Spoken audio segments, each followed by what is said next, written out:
Hello and welcome. You're watching Newsx with me, Devika Chopra. The Shri Janmabhoomi Teerth Kshetra Trust has paid nearly 400 crores in tax to the government over the past 5 years. This was revealed by Trust Secretary Champat Rai on Sunday. The trust has paid rupees 270 crores in taxes, while the remaining rupees 130 crores has been paid under various other tax categories. Champat Rai also said that Ayodhya has witnessed a tenfold increase in devotees and tourists, which has helped transform it into a religious and spiritual destination. In 2024 alone, Ayodhya witnessed 16 crore visitors, with over 1.26 crore devotees visiting during the Maha Kumbh. So with Prayagraj witnessing record number of devotees, Ayodhya's Ram Mandir reporting rupees 400 crore payments in taxes alone, religious sites like Varanasi booming as well. Has Uttar Pradesh succeeded in becoming a global religious destination? What will be the larger implications for the future? We take this conversation forward. And with me on the broadcast, Maktali Nikore.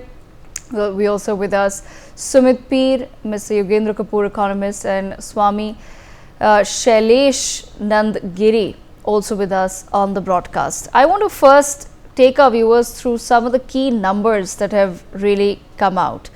And Sumit, I'll begin this conversation with you. As of now, we've been told 400 crores in taxes, and my team had done some of that maths that we'll just put out, that if you were to multiply the GST paid by what the actual amount would be, it goes into over 1,000 crores, based on which that GST figure has now come out. But there was recently in 2024, Sumit, an SBI report which said that UP's economy is expected to cross the $500 billion mark by 2028.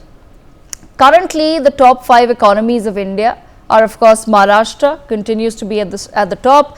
Then there's Tamil Nadu, Karnataka, Gujarat and Uttar Pradesh. Right? So these are the top 5 states. What is expected to happen in the next few years is that there is a likelihood of Uttar Pradesh, in fact, overtaking some of the other states to become the second biggest contributor to India's GDP. And we're looking at this happening in FY28. So like I said, currently it's Maharashtra, Tamil Nadu, Karnataka, Gujarat and Uttar Pradesh, the top 5 contributors. In the next few years itself, we are expecting that Uttar Pradesh will become the second largest contributor to India's GDP, overtaking Tamil Nadu, Karnataka and Gujarat. Sumit, can you further help break down the impact of some of these numbers? You know, we are writing in crores and billions and trillions. Sometimes that realization does not trickle down to a larger audience. What that truly means when in Uttar Pradesh in the next few years could possibly surpass states that have maintained themselves as the largest contributors to India's GDP, which includes states like Tamil Nadu, Karnataka and Gujarat. Pleasure. As always, look, the first and the most important thing is when you refer to UP, a few years back, it was referred to something as a Bimaru state. It was referred to something where the law and order doesn't work. It was referred to something where the Bahubalis and the gangs and the, all kinds of those Netflix series were made on. That is what the Uttar Pradesh's connotation was. Now imagine that transformation, even what we are talking today, is you're done a 360-degree turn already. Now if you look at the numbers, look, Maha Kumbh got 66 crore people to come there. I am assuming one person just spent 2,000 to 3,000 rupees. Kam se kam, that is the amount of money you spend. Do 66 crores into 3,000. That is the number you are talking of the revenue which UP got because of Maha Kumbh. Now look at Shri Ayodhya Shri. I was always saying it will hit 20 crore people. Last year it has already hit 13 crore people, and this year we're expecting that because of the Kumbh, a lot of traffic got diverted to the Kumbh. Because of this year, we're hoping that it will hit 20 crore people. Now if I compare it with due respects to Makkah, 6 million, if we're to Vatican, some around 7 million. So 6 and 7 million, 50-60 lakh. And I'm talking of 20 crores and going high. Now, if you look at the amount of money which the economy gets, is phenomenal. Now, if you look at the GST is only applicable on the few things. GST is not applicable on each and everything. Now, if by the mere GST numbers, what we are looking at here, Devikaji, they are mind-boggling. 400 crore, 400 crore is the money which the Shri Ram Janmabhoomi Trust has paid to the government of India, or to the government of UP, to the Bharat Sarkar, I would say.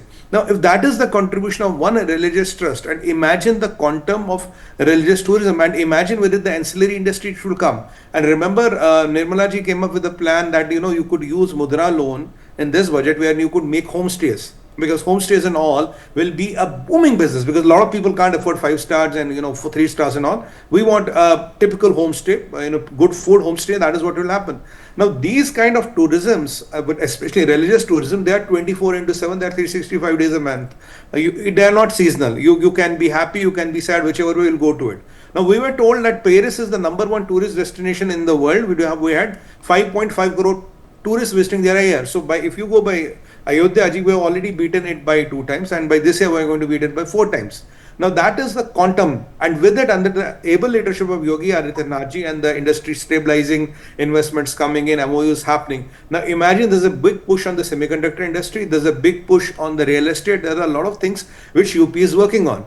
Even in this current state, where you have come literally from I would say from where you were reduced to reduced to those Bimaru state, you're already number 5. I am putting my money on, in next 10 years, UP will be contributing 1 trillion, and UP will be the #1 contributing state in India. You just have to have Yogi ji continuing, and you must have BJP continuing in the center. If this happens, next 10 years, Devgaji will be all here, hopefully by the grace of God.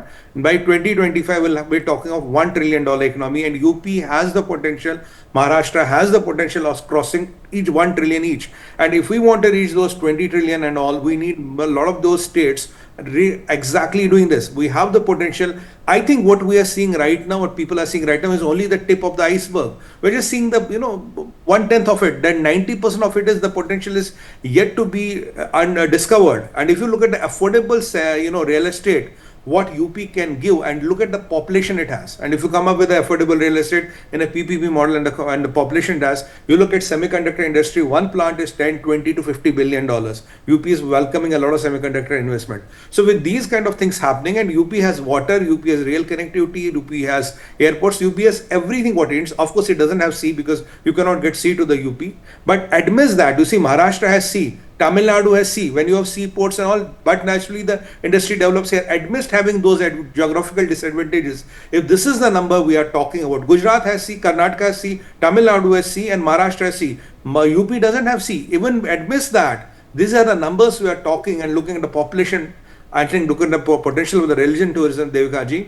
we will be hoping in next years we can easily hit 1 trillion. Of course, Maharashtra will be there and other states will catch up. But that Bimaru tag is gone. That incapability and inefficiency of UP under Yogi Adityanath is gone. And religious tourism is going to be one of the biggest drivers of the economy of UP. Estimated somewhere around 30 to 80 crore.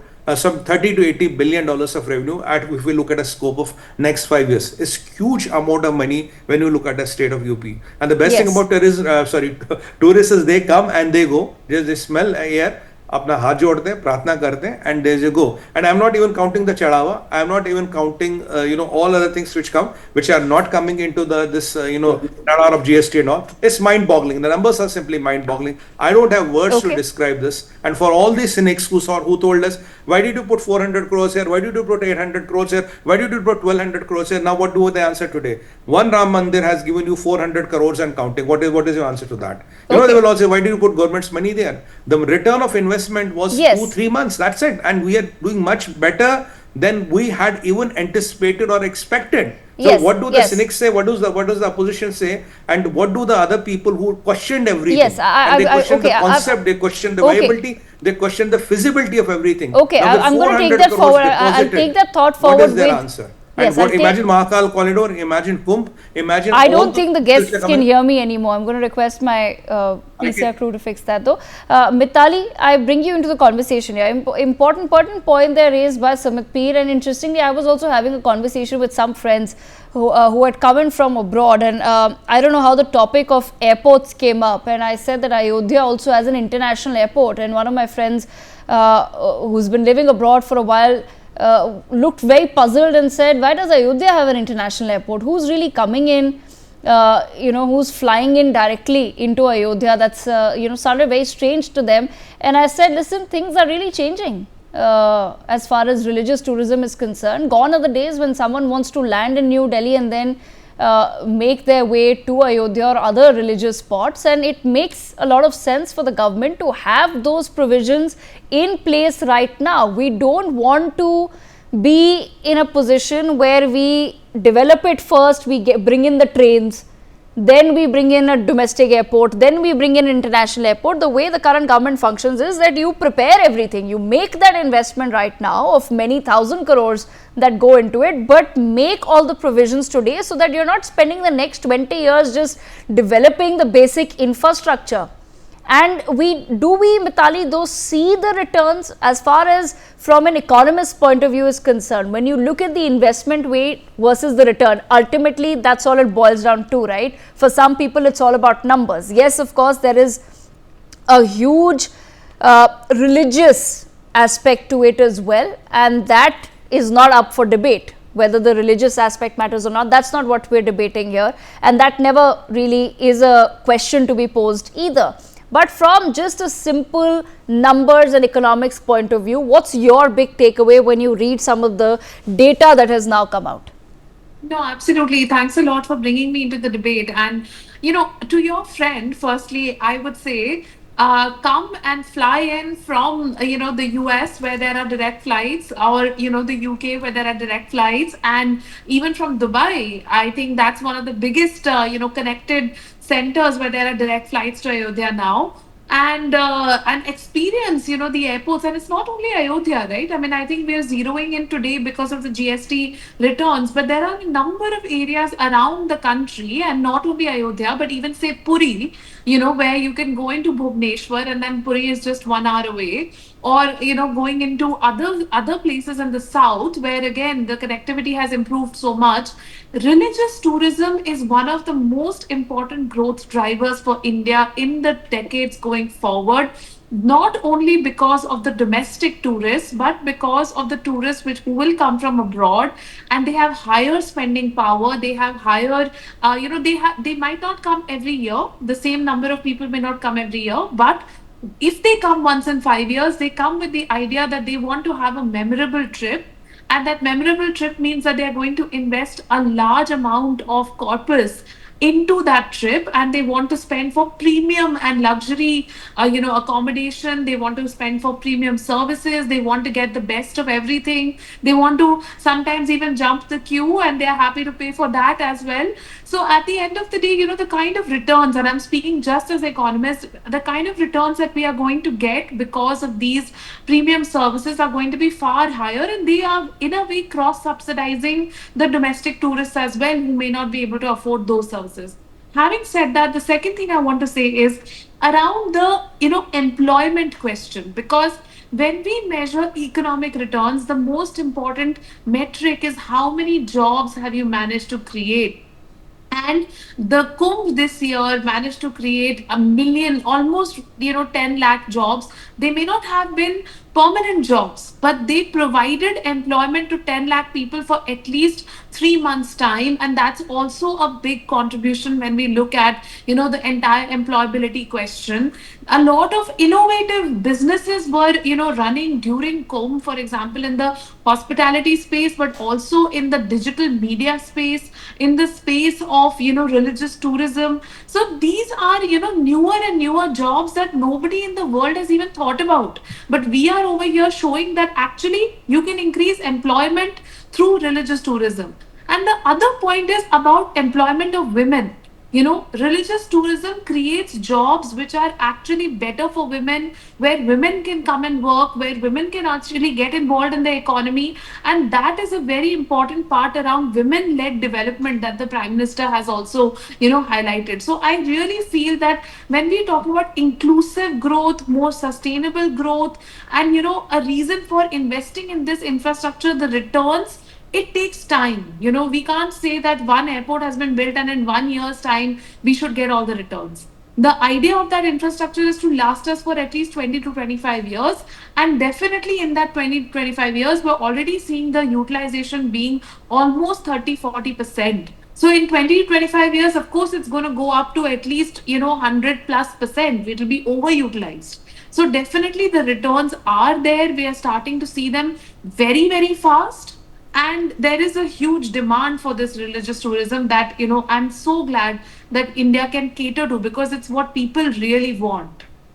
Okay, all right. I want to bring in Yogendra Kapoor as well into the conversation. Yogendra Kapoor, do you feel that somewhere then the government needs to focus on also creating certain religious circuits? We have been having these conversations for a very long time, and I think it's in the pipelines, but one doesn't hear much about it.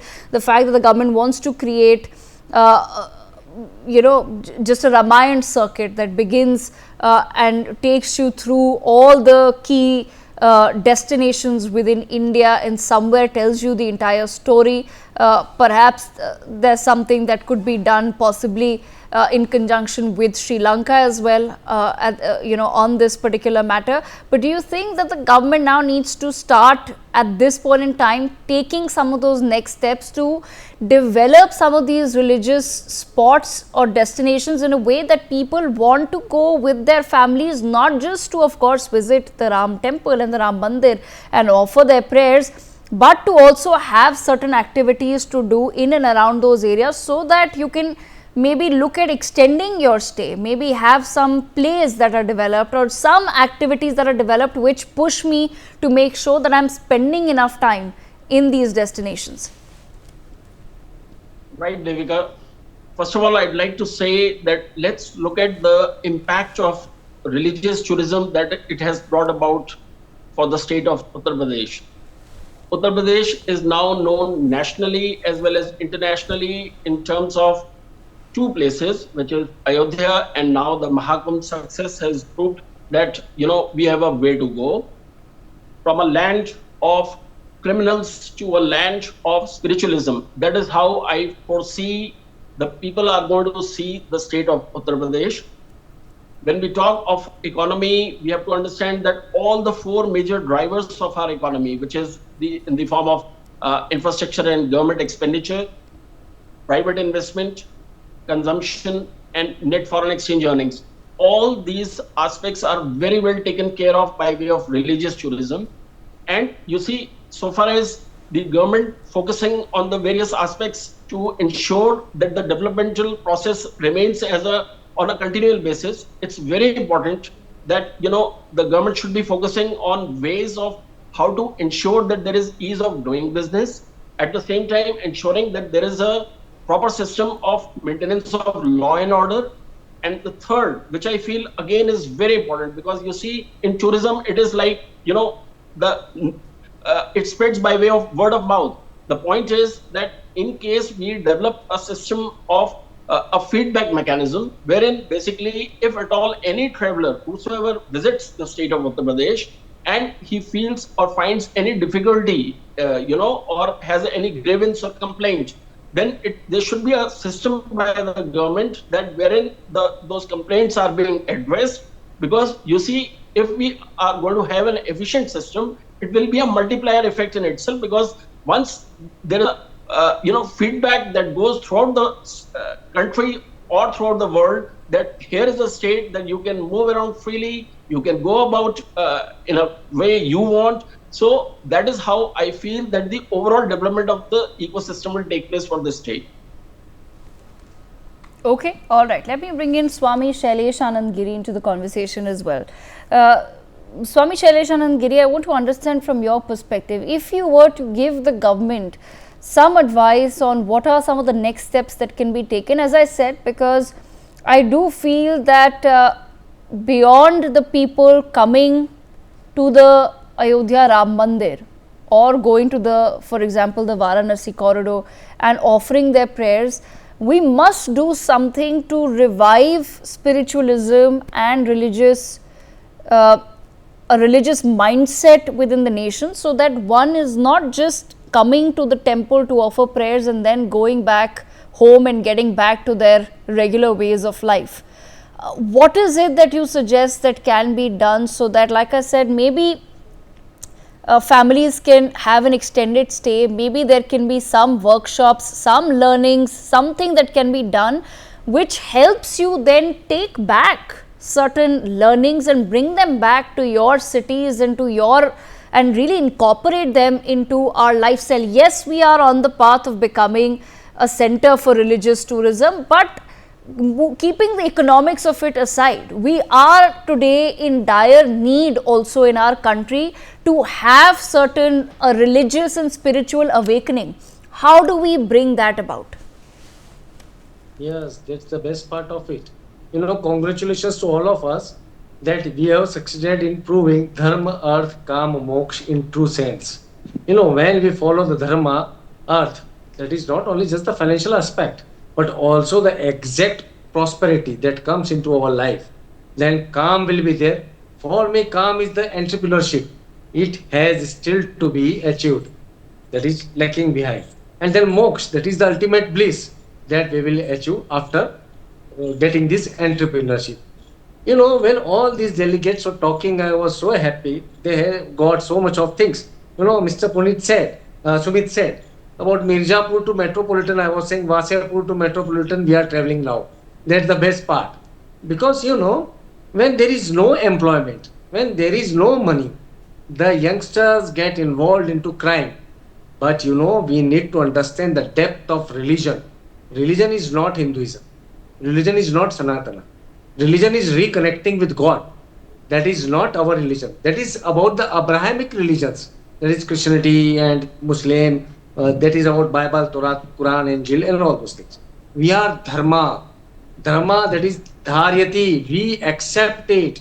That is our ultimate bliss. That is our ultimate acceptance. So in Dharma, there is nothing like tourism on the part of temple. So when this central government introduced this phenomena of tourism, I was the first one to explain them, to suggest them that Deshatan, that is the educational excursions, that is another thing. Teerthatan, that is the pilgrimage, that is another thing. And tourism, that is for entertainment, or you can say rejuvenation process, that is another thing. So Ayodhya is a part of, you can say, Deshatan and Teerthatan. So I would like to suggest to follow the ultimate Dharma. We need to understand the difference between all these three. Otherwise, what will happen? Goa was the ultimate place for Durvasa and Parshuram. They met so many temples, they did their sadhana there, their penance there, and after that, Portuguese came, and you can see what's the condition of Goa. They are earning a lot, no doubt, but the original importance of Goa has vanished. It has become a tourist center. The same thing, I doubt, it should not happen with Prayagraj, it should not happen with that should happen with Ujjain, where I think just now. When we were talking about corridors, I said that this isn't corridor. Corridor is for educational excursions, to know about the literature, to know about the scriptures. And when we talk about pilgrimage, that is a very higher phenomena. You need to know what are the aesthetic values, what are the ultimate, you can say, sadhanas, what is the tantra about that particular place, what is the basic gist about that place. But I am very hopeful that government has started all these things, and gradually people understand, because the same thing happened in the Bhandura period. That's why I said this is Hindu Renaissance period. This is Hindu Uday Kal. It will start from the, you can say, physical level, on the event level, then definitely the people will get attracted on the intellectual level. They will get to understand about the Hinduism on the basic road, you can say, core level. So government must think very deep into it, succeed into the first part for developing the infrastructure, you can say, attracting the people. It's not enough. A long way is there to go.